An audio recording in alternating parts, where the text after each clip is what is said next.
I don't know about you, but I sure am glad that election is over. Here we are. We have a winner. We have a new president, and there's going to be election aftershocks. There's no doubt about it. There's going to be big changes over the next 4 years, and these changes are going to impact the macro and micro environment. They're going to impact your wallet. They're going to impact supply, demand, labor, productivity, the Fed, inflation, cost of debt. All of these things are going to change over the next number of years. For better, for worse, we don't know. But we're going to get into that ball of wax here today. I think it's a stimulating conversation. Let's get right into it. Today, we talk about the election aftershocks.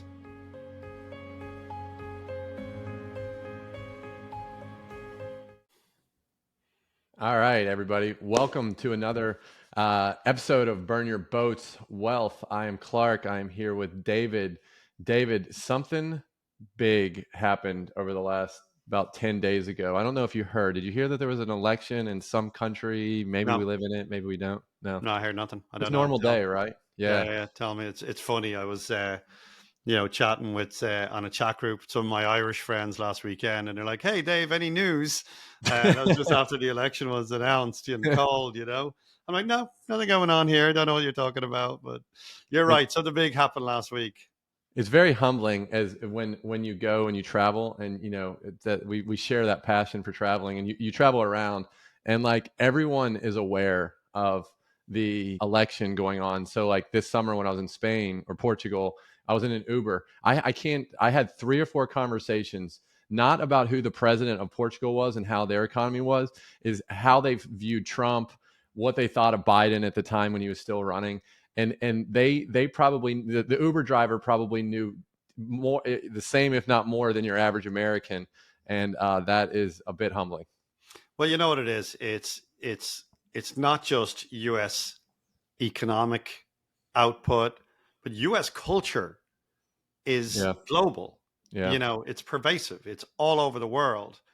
The U.S. influence in monetary policy globally, the U.S. influence on world peace is just enormous. yeah. And so, if you know Italy vote in a right or left wing, you know, government, probably not going to sway global politics. Right. But U.S.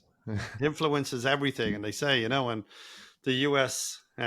Has a sneeze, the world catches a cold, and that's what that's from. And so we're not going to shy away from it today, Clark. We're going to talk about, here it is, election aftershocks, Dun, a dun, number dun. of ways the 2024 result could reshape real estate, and we think that that's it's just such a timely topic, and you Yeah. guys need to be thinking about it, right? Because we're going to run through a couple of things here where the Trump administration are going to have a profound impact on your wealth, on the value of your house, on what's happening in your town, your county, your city, your neighborhood, and your state, and on a national level as well. And so we're really in interesting times, Clark. This is every 4 years you're going to get a shakeup, and those shakeups have real and profound impacts. During the last Trump administration, there were a lot of very, very pro real estate um, laws Yep. and incentives that Tax. were Yeah. brought in, like bonus depreciation, 100% bonus depreciation. Remember that? I do. I That miss was a those days. big old that was a big old gift to the real estate world. Opportunity zones, remember those? Absolutely. So they were great opportunities to bring capital into less advantaged neighborhoods. And so opportunity zones still to this day are a pretty big deal. And right, so we're going to put on our Nostradamus caps today, try and divine what has been said in the campaigns, and kind of see where we think real estate and how real estate and wealth will be impacted over the next number of years. And then you know, we'll draw some conclusions from what we think are the obvious topics that, you know, that the Trump administration has talked about and what they were probably going to start initiating reasonably quickly after January. So expect a lot of these impacts to start arising somewhere in, 2025. So Clark, deregulation. Trump has been banging on about it. Yep. Deregulation. And I'm going to just real quick as we bring the topic up. This one is close and dear to my heart because anybody out there trying to get anything done, right, on a local level, deregulation on a big national level doesn't really impact me.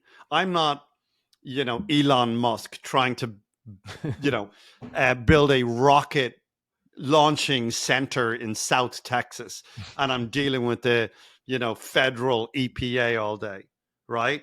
But these deregulation has a lot of different meanings. Right. And for me, deregulation impacts me and most of you, the listener, on a very local level. Right. You want to go pull a permit, you want to go get something done, and you're dealing with these what I call the little kings in your town, right? The These mall cops.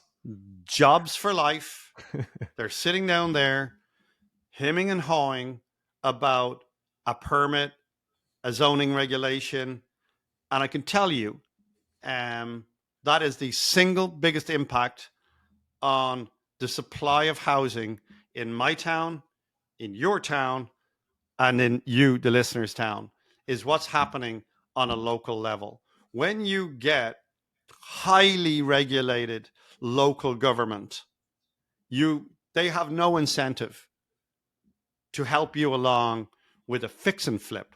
They have no incentive to help you along with a housing renovation or a new home construction. The cost of time is irrelevant to them. Or you can do that, you can't do that. And if you can do that, you got to submit this, this, and this. And we'll get around to it. We'll get around to reviewing it when we're ready. And when we're ready, we'll send it back to you. And then if we haven't got around to it, we'll make one nonsense comment, send it to you. Then you're going to send your response back, and that buys us another 30 days. And so deregulation for me on a local level is huge. I'm on a I'm on a one man war with the local officials here in this town. Clark, what have you got to say about deregulation It's and how hard it's going to for impact I want pricing? I want people to know that you've got you've got PTSD. If you're listening on a podcast and you're not watching on YouTube right now, is David's got all over his face the deregulation because he's been running some properties that have been housing people and providing great housing, and now they're kind of telling him that he can't do it the way that he intended to. And then we had a hurricane bust through here, and now there's a tremendous need for this type of short-term housing, yet they have provided all this regulation and it's backfired on them in a big way. And my fellow co-host is pissed off, to say the least. So Pissed you off. can, On that one, just real quick, let me jump in for a second. So the city of St. Pete Beach, right? This is just a news article the other day. People have had their houses flooded on the city of St. Pete Beach, and so they are getting back into their homes. Houses, drywall's flooded, so they're cutting out the drywall in their home and getting their furniture and their drywall out on the street. And the city of St. Pete Beach are red tagging them for doing oh, demolition without a without a permit. permit. Think about it. Your house is just flooded. The whole city around you in St. Pete Beach, Mold is growing by the second in your house. right? And the city are saying they're red tagging you. So they're fining you. They're putting a tag on your back saying you are trying to do work without the correct permit. So, a local reporter brings this to the city of St. Pete Beach, and they have an interview. And the city is saying, well, we're doing it for people's safety. And quite frankly, and they said this live on air, well, we derive a lot of our income and we Oh, derive a lot of our revenue from permitting and permit fees. And so oh, these people are doing demolition without getting the applicable permit and paying the permit fee. And so a revenue stream for the city is to red tag the people who live in the city for getting seawater out of getting the drywall out of their home that's been impacted by seawater. To say that that is just ludicrous. bonkers Yeah, is, and I don't care what your politics are. That's just, are you serious? So that's just an example of these little kings running wild. These little jurisdictions. There's no incentive for them to get smaller. Their only incentive is to continue to increase property taxes, to continue to tax your neighbors so that they can increase their budget. And so deregulation, for regardless of your politics, Clark, deregulation is real. And I've only discussed it on a local level, but right. deregulation is going to be huge. Clark, what's your take on this?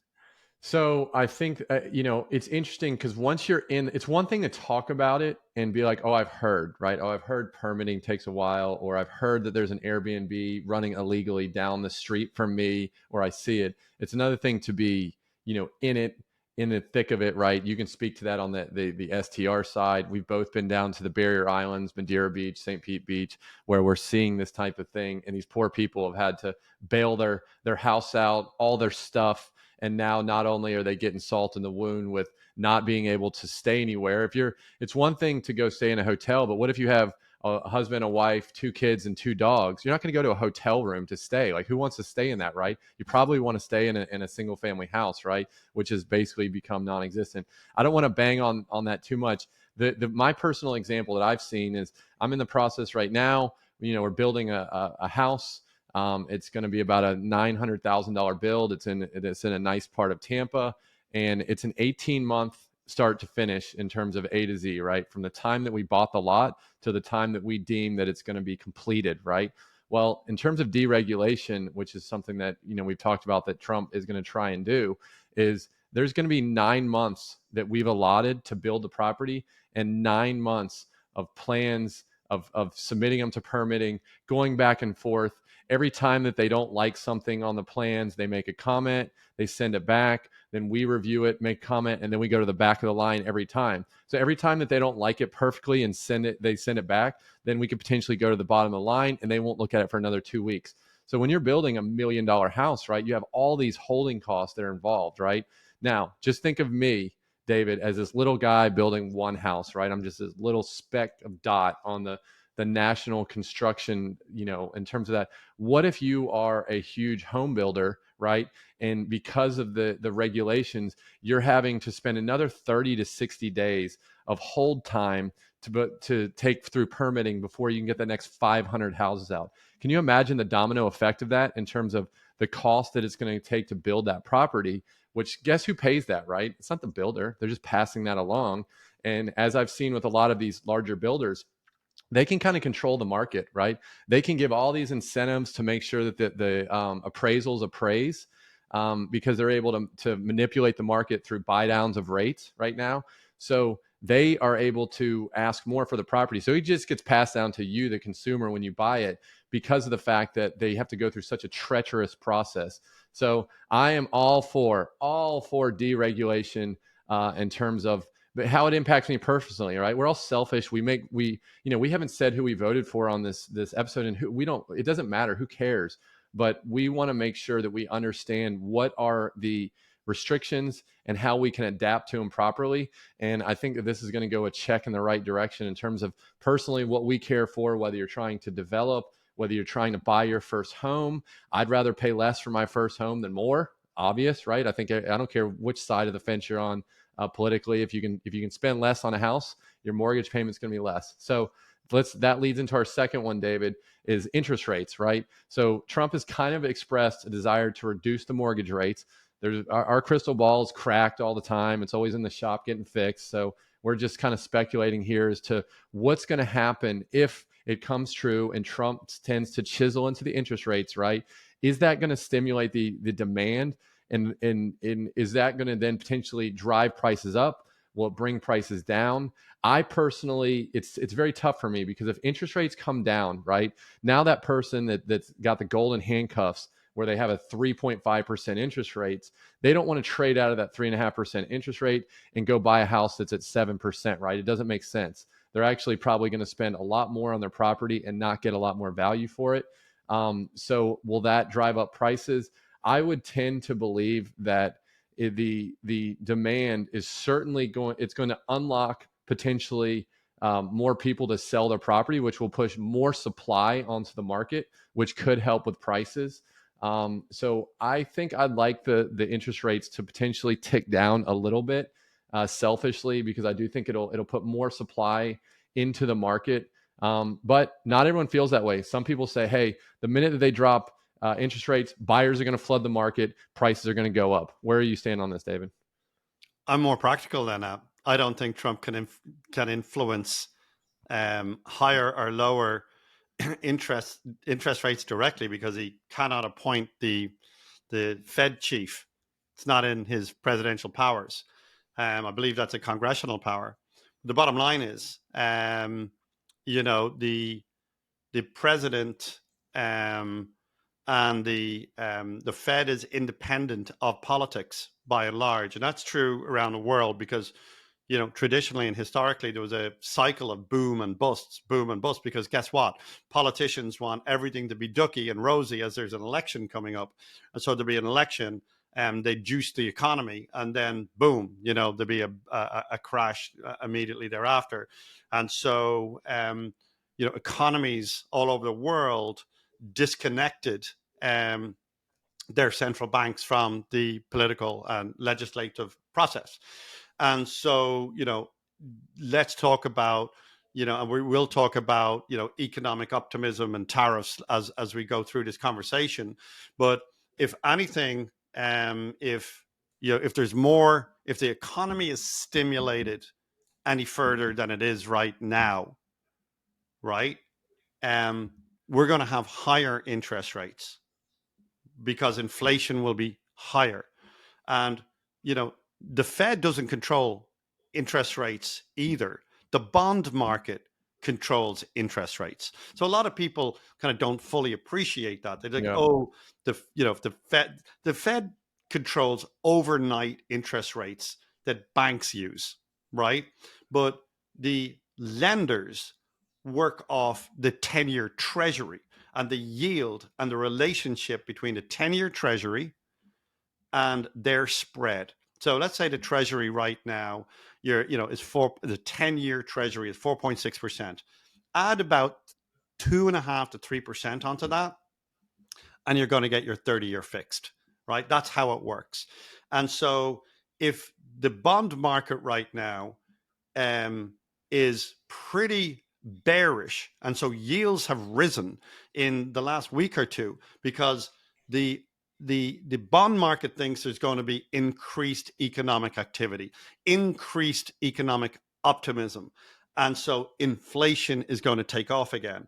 And so if inflation takes off again, guess what happens? The price of bonds is going to go down, and so the yields are going to go higher, because bonds are going to move into the market, right? The capital that's in bonds are going to move over to the market, and so it will cost or the yield on the 10-year bond is going to increase. So I don't think the president is going to control interest rates in any way, shape, or form other than their actions, Yeah. right? So the idea that someone would say in a campaign, "I want to bring mortgage rates down," a great way to bring mortgage rates down is to drive the economy into a recession. That's a great way because more and more people will move out of equities into the bond market, bringing yields down, which will give you lower interest rates, right? There you go. And so, if the market and if the economy is being juiced, I think it's fair to say, and the bond market is telling you this week, right? I'm in some positions that are counter cyclical to the market, right? I kind of have a little hedge strategy going on in my world. And so the bond market right now is saying, we're nervous about tariffs. We're nervous about the economy getting juiced. And so we're nervous about inflation. And so get ready for Mr. Trump to be railing on Fed Chief Powell every day. You're going to hear that every day for the next, 2 years until his term is up in 2026. And so then there will be a new Fed chief. What that, and how that impacts, I don't know. But it's really the bond market is the most powerful thing on earth.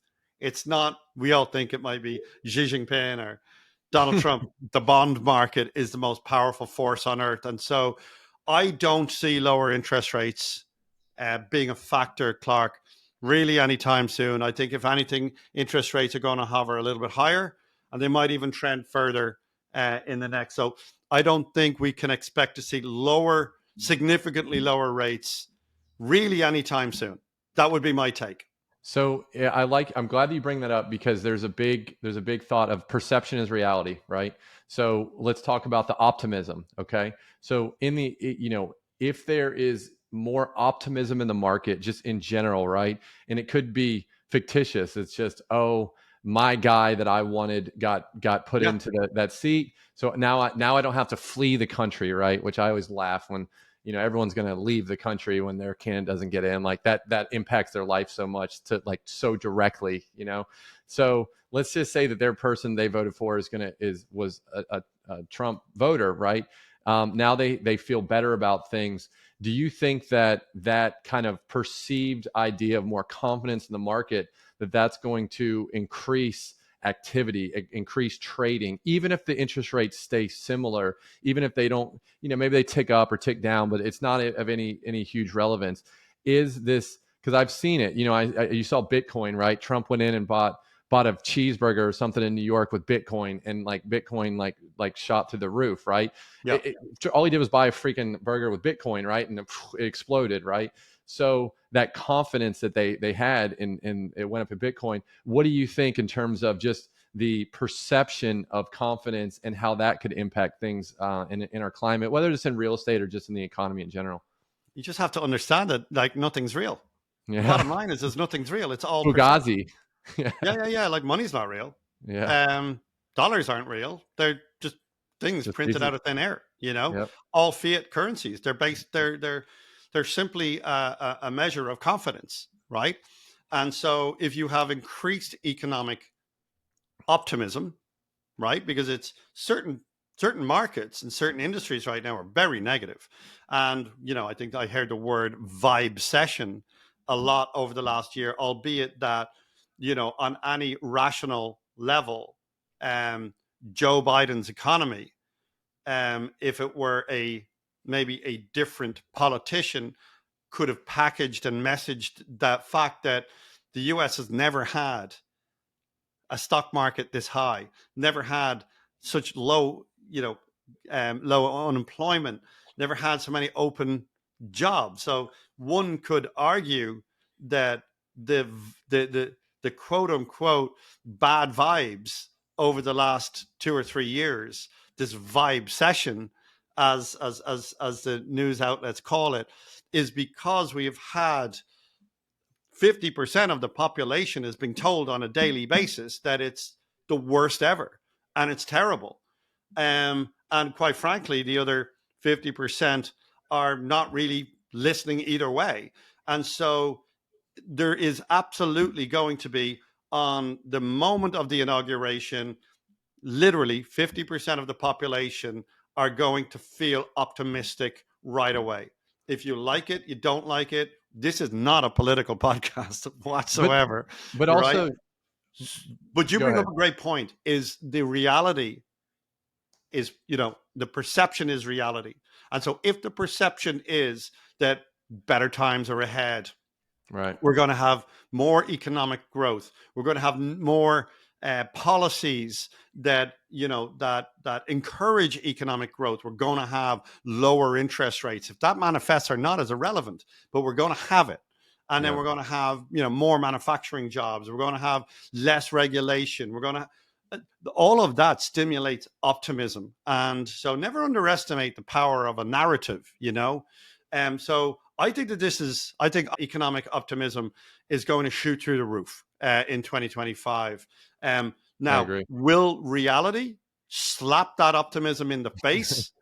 That's what we're going to talk about for the next couple of points. But, will economic optimism be there January, February, March, April of next year? Absolutely. Don't Yeah. disagree with that.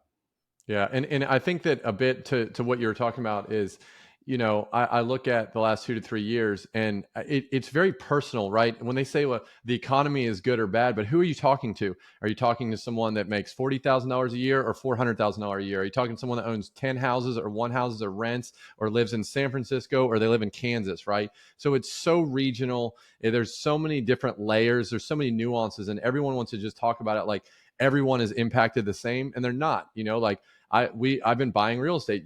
We've been buying real estate together. Well, guess what? It's gone up a lot over the last 3 or 4 years, right? That's been good if you own real estate. Now, if you don't own real estate and you rent in an apartment, it's probably bad because rent keeps going up, right? That's But your right. salary is not keeping up with it. Now, at the same time, I go in the grocery store and I pay $4.89 for 12 eggs. Well, that's not very exciting to me either. So it's like it depends on where you're parked. So just trying to say, well, the economy is this or that, but who are you talking to? So let's dive into a few more things, David. Just That on that for a yeah, second, right? Because it's a great point. It's about, who are we talking to? So let's talk about, because we had, a pretty big turnout in this election. And rather than specifically talking about the US, just to depoliticize it, let me talk for a second about Brexit and the Brexit argument, which was, the argument that Britain had about leaving or staying within the EU, because it's very similar. It's a very similar concept. So, I can depoliticize it by talking about it. And so within the United Kingdom, they had, members of the EU. And on one side, you have this, let's leave, let's control our borders, let's kick out the multinationals, let's, blah, blah, blah, on kind of one side. And the argument on the other side is like, let's stay. The economy is going to get smacked in the face if we leave. This is crazy. Why would we leave the biggest, free trade block on earth? But the point to your exact point was, who are you making that argument yeah, to?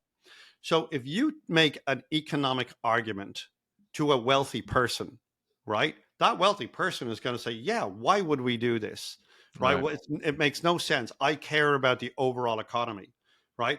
But if you make this economic argument to, somebody who lives on minimum wage, they don't give a shit about the economy. What they see on their streets are Polish people taking their jobs, you know, are Ukrainians yeah, coming in because of the war? Are they, are Syrians coming in because of they've been up, that's what they see. And they see these people coming into their town, rural town, or, you know, depressed town, post-industrial town. That's all that they see. Taking their job that they used to get paid £10 an hour for, and these guys will work for 7, yeah, right? So if you try and make an economic argument to somebody who's not economically benefiting from the growth, you're going to get this. You're going to get a result like this. And so, my overriding point is that this optimism will feed out among different people in different ways to exactly what you just said. So there are some people who are going to be nervous about the right, future. They're nervous about inflation. They're nervous about interest rates possibly going up. More informed people, are nervous about those kind of things. But let's move on. My point is that making an economic argument to people who don't partake on a grand level um, in the economy is absolutely foolhardy. It's just foolish, right?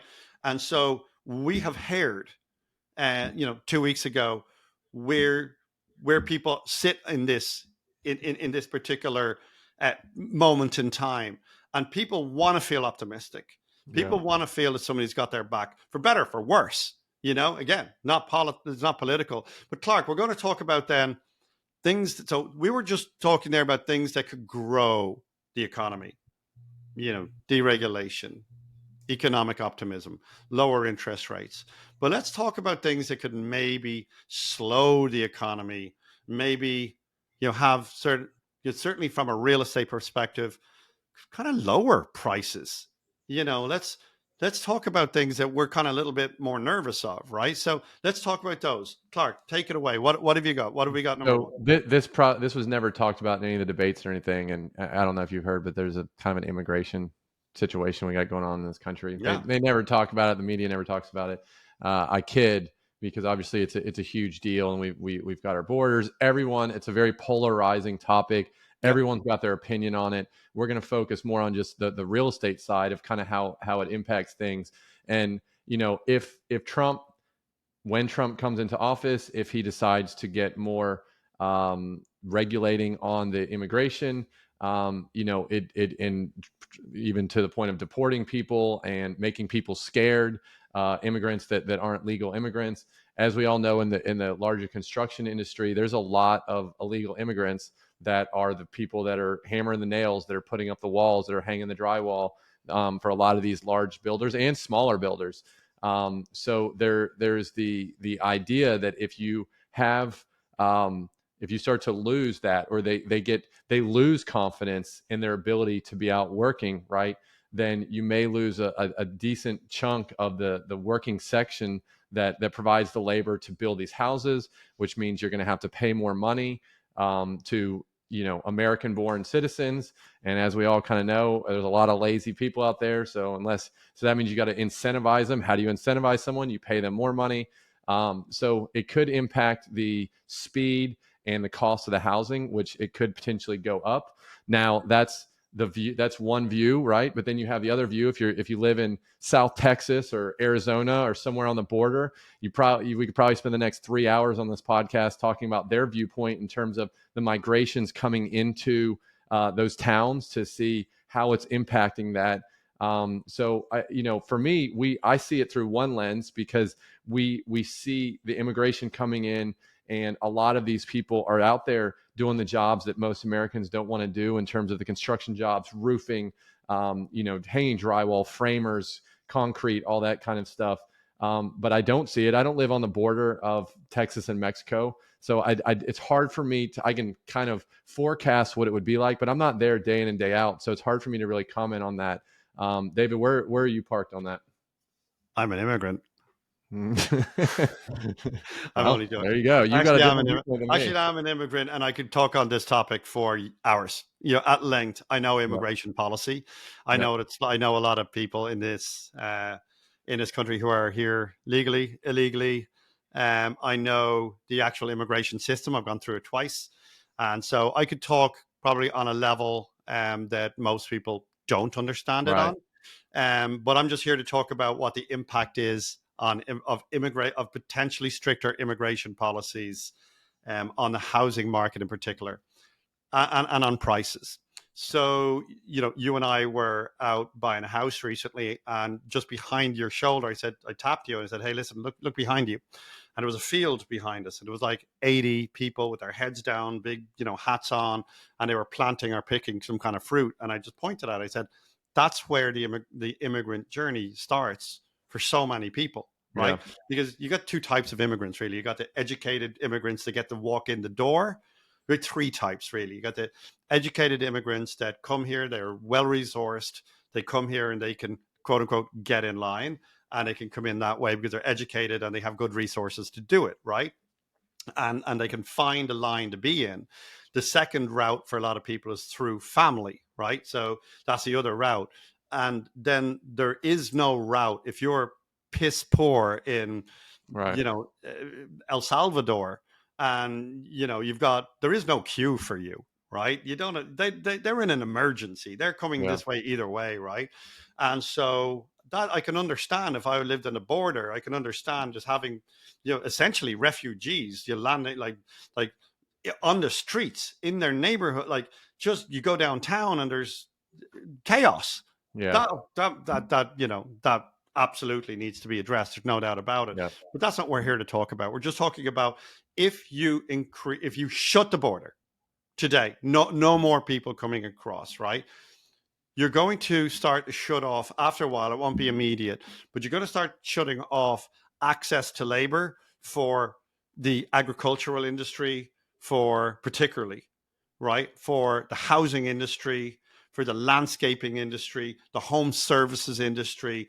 And so basically, there's a whole bunch of industries that get prepared to see higher prices. Yeah. That's just the bottom line. If you talk to anybody in any of these businesses, they're like, well, your avocados or your almonds or Yeah. your lettuce or your tomatoes, anything that's sourced locally or grown locally is going to go more expensive, right? If you get your car washed in the car wash, and those guys that are going, scrubbing up your car, get prepared for that car wash to close down because they're not going to be able to find those people that do it, right? So they're like good and bad. We're not here. We're not going to talk about politics, but that will, if you shut the border and you keep it shut for long enough, you're going to see increased prices, right? You know, And you're going to see less building. You see less housing. You see less agriculture. You're going to see, you're going to see just less of everything. So that's one side of it. Now, there's also approximately 1 million to 1.5 million legal immigrants come to the United States every year, right? And then, the jury is out on how many illegals. Let's say it's, 2 million, 1 million, who knows? But all of these people need housing. And so whilst they provide cheaper labor, they also use housing. And so if you take away the cheaper labor and you take away that housing demand, right, you're going to see more expensive homes. You're going to see, you're going to see more supply of like older, there's a lot of towns out there where the entire real estate rental sector is based on immigration. yeah. And so those rural towns might find rural homeowners. If you own an apartment building, in rural Texas, you might find that all of a sudden your tenants are not there. So I think immigration policies, I get the political side of it. I get why people don't want to have, all this going on in their world, but there's going to be an impact, and it's going to, in my view, it's going to be higher prices across the board. And we are going to see a lowering of house prices on one side of the argument because there's less immigrants to use up the housing supply. So that's good for if you're an American, and you Yeah. see there's more homes on the market because there's less immigration. But then, on a new home construction side and in any kind of the luxury side or anything like that, you're going to see prices increase. So how that balances out, I don't know. But immigration is going to have a big impact on prices. And you're going to have, if you're at Chipotle and you ask for extra guac, right? That guac price could go through the roof. You may have to go guac free if you're a Chipotle lover. So My number one favorite food is avocados. That's there you what it is. go. Yeah. And I use, they talk about the Burger King measurement, the global, like how much does a Big Mac and fries cost around the world. I measure the cost of avocados in my world. And yeah, it was, avocados are 300% higher. Now there's a whole different argument around them and how they're coming in here and what. But Clark, we're going to move on because the next one's a big one is tariffs, right? Yeah. We we have imported deflation from China. Deflation, right? The reason why you haven't seen inflation really in the last 10, 15 years is because we've been importing cheap labor, Yeah. things, all that stuff that's in Walmart, that's in Home Depot, everything in there. If you took everything that was made in China and you took it out, It'd be bare. there wouldn't be much in Walmart, Yeah. right? Imagine for a moment tariffs are slapped on all of that stuff. Tell me what's the knock-on effect from that? Yeah, I think so obviously, I think short term, and I think that Trump is probably looking long term at this to be able to gain back some control. But I think in the short term, it's going to create more expensive goods, right? So the things that we import in on the construction side, we just talked about how labor could get more expensive, right? Because if we have less immigrants, then we have to lean on Americans more. I think we'd all agree that Americans don't want to do a lot of those jobs. We're just lazier. It's not something that we've done a lot of in the past. And so because of that, you got to pay them more, which means you've got a higher cost of labor, which means you got to sell the product for more. Your whatever widget you have, you got to sell it for more. Now we're talking about tariffs on products that you're importing in to be able to build that widget. And if those are more expensive and your labor is more expensive, I don't know. It's going to be hard to sell that for more, which then could push up inflation, which then could push up housing prices. I mean, it's not rocket science. Now, I think if you ask Trump and you ask his team as to what he's looking to accomplish, is that sometimes you do have to take a step back to take two steps forward, right? And so I think that that's probably what he's kind of setting his premise on, is like we may have to have a little bit of hurt to be able to really start to gain control of the trade that we do with these different countries. So I think in the interim, it could potentially definitely put, even if that widget that you buy goes up by 3 or 5%, you compound that over all the different widgets that you use to build a house, and it adds up. So I think that it could definitely push up prices, Yeah. whatever that I, is. What do you think, David? I think it's very perceptive of you. I think you're right. I think um, let me tell you a quick little story. I remember hearing a I guess it was like an economic podcast, and they were interviewing a Swedish economist, right? And in Sweden, they don't and didn't have traditionally a huge amount of immigration. Okay. And so this Swedish our economist is over and he's doing some road trip around the United States. And he was in awe every time he would get, his car washed. He would see, these 20 people, like they'd run it through the car wash and then all the other people doing all the shining and all that kind of stuff, right? And he was in awe of just the difference between what a car wash looked like in Sweden and a car wash looked like in the United States. And in Sweden, they have less access. Labor is expensive, and they have less access to labor. So what they have done is they have increased productivity dramatically. In they have built machines that do every aspect of it. And so Yeah, now in Sweden, you go, there's no human touching your thing. They have machines that go in yeah, there and they do this and they do that. Whereas in the United States, because labor is cheap, they, you still have these, 15 people or 10 people that are, you're jumping into your car and vacuuming it and cleaning it and doing your wheels and all that kind of stuff. And to your exact point, which was very well made, Clark, is what we will see initially is some skyrocketing prices in certain areas, and that's going to cause a lot of short-term pain. But long-term, I think the goal of tariffs is to, they'll sell it under, bring jobs back or do this. right. But actually what it is, in my view, is if we keep on adapting and importing cheap Chinese labor or Vietnamese labor or whatnot, productivity does not increase here in the Yeah, United States. yeah, We're not controlling our own productivity because we have access to cheap labor in the country and cheap labor outside the country. They get a less globalized world.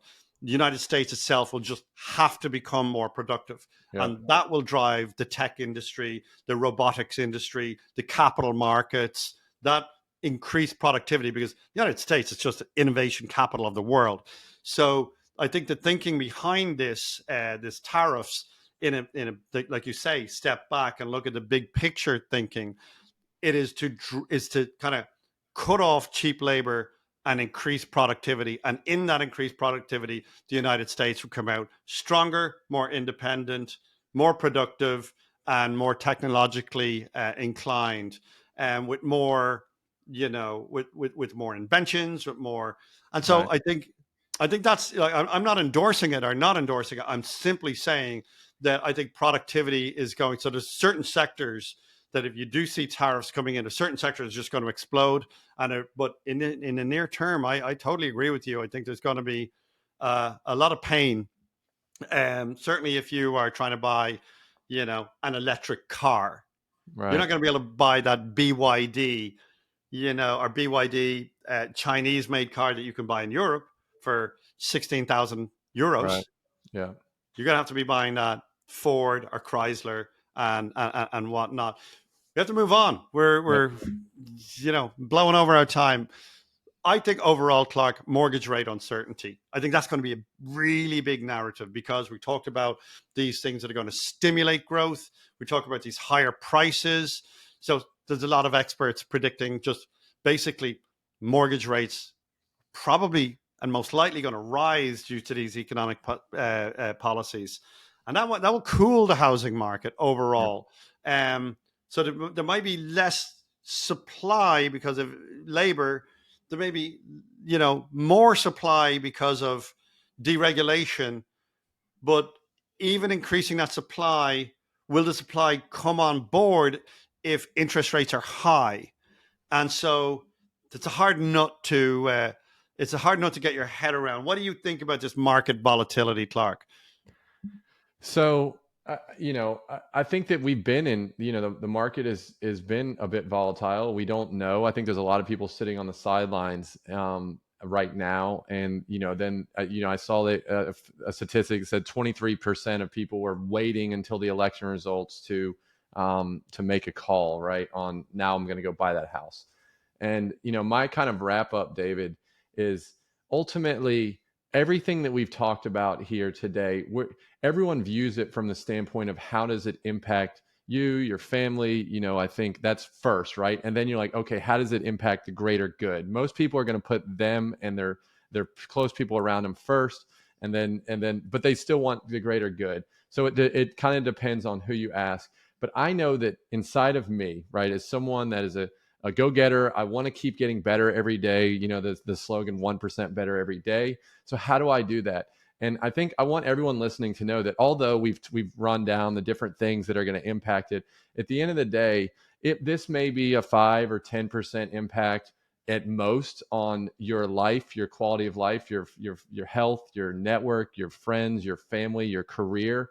But there's still 90 to 95% if you haven't left the country because your person didn't win the election. That just depends on you getting off your ass and bettering yourself every day. And whether Trump he won or if Harris would have won, I'm still going to be here. I'm still going to go out and try and do the best that I can every single day. So, when people say, "Well, I'm going to wait till the election," okay, that's great. We don't really know how things are going to shake out. And even once Trump goes into office, it may be 6 months, 12 months. There's going to be a lot of lagging indicators there are a lot of leading things that are going to have to happen first before it truly impacts what the results are of where the economy is heading. I just know, David, that I have to get out and push the boulder up the hill every single day. And Trump's not going to do that for me, and Harris isn't going to do that for me, and Biden certainly is not going to do that for me because he's not physically able to do that.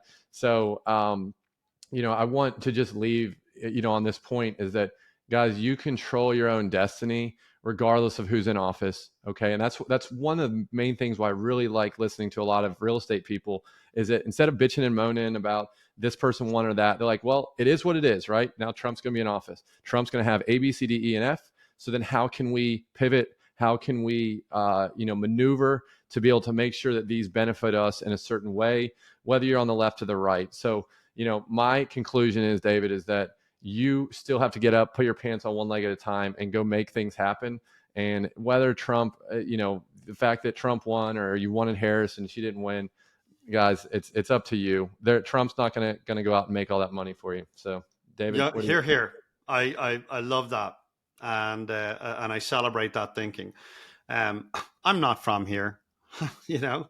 I moved here, and I moved here for really one reason, and the reason is that this is an optimistic place. It's optimism.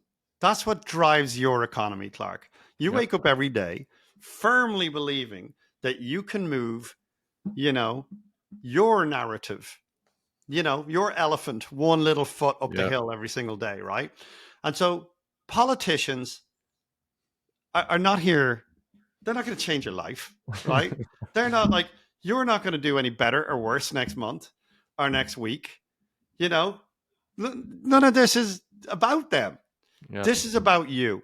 And so I'm going to leave you, the listener, with my conclusions. I think this, whatever you're doing, work harder at it. We talked last week about cutting stuff out. Who is in the White House has little to no impact on your life, right? There's a little subtle policies Right. that might impact you here or might impact you there.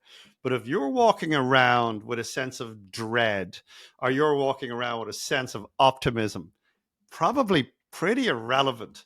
What you should be doing is staying optimistic because of you, right? Know this. I had a really interesting conversation with a large multifamily investor at a conference called Fully Funded that you and I were at last week, by Sam Silverman. And Amazing so conference. we were at this amazing conference, Clark, right? Yep. Absolutely just the most incredible people in the room, Yep. very humbling, right? I'm like, oh God, Very humbling. how dare I talk about creating wealth when I'm in the room with these people doing just incredible things.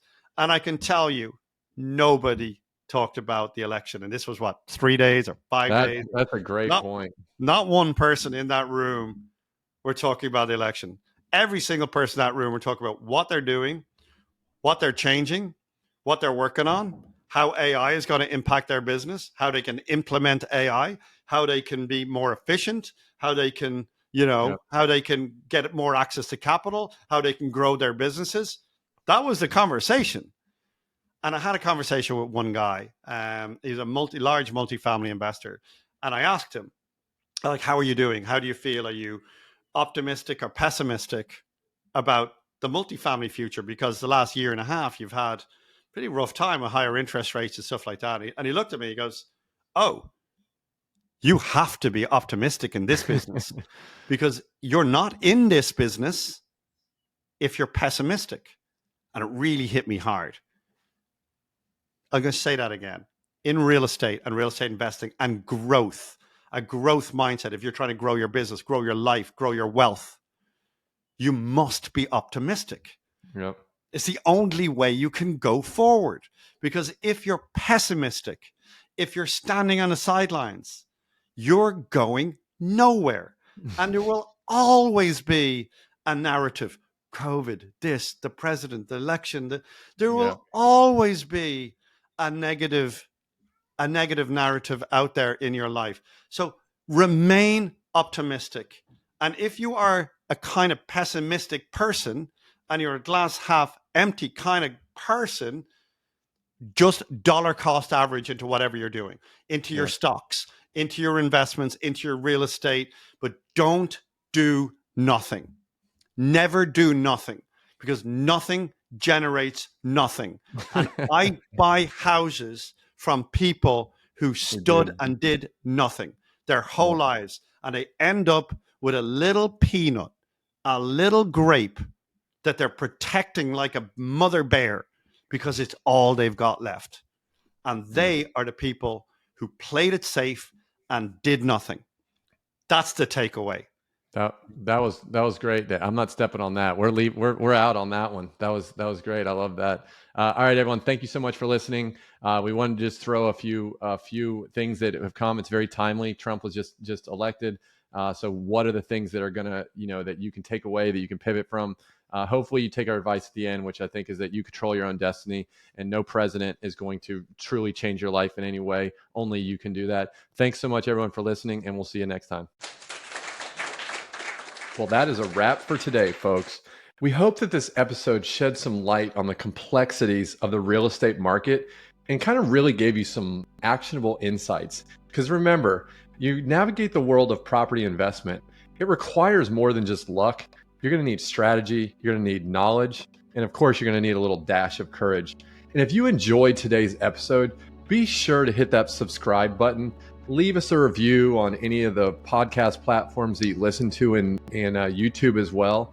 And don't forget to follow us on Instagram and Facebook at Burn Your Boats Wealth, and leave comments, talk to us about things that you want us to talk about or things you disagree with us on. We appreciate all that type of insight. Your support really fuels our fire to bring you even more valuable content. So we appreciate you. We appreciate the support, and we will see you next time. You've been listening to the Burn Your Boats podcast with Clark Lunt and David Shaw. We would love to hear from you. Please reach out at burnyourboatswealth.com with comments, questions, and if you have a topic you would like Clark and David to discuss on an upcoming episode. We would very much appreciate it if you took the time to rate and review Burn Your Boats podcast on your favorite podcast listening app, and make sure to follow and share on social media. Content in Burn Your Boats podcast is for entertainment purposes only and is not legal or financial advice. Please review our legal disclaimer at burnyourboatswealth.com. Thank you for listening.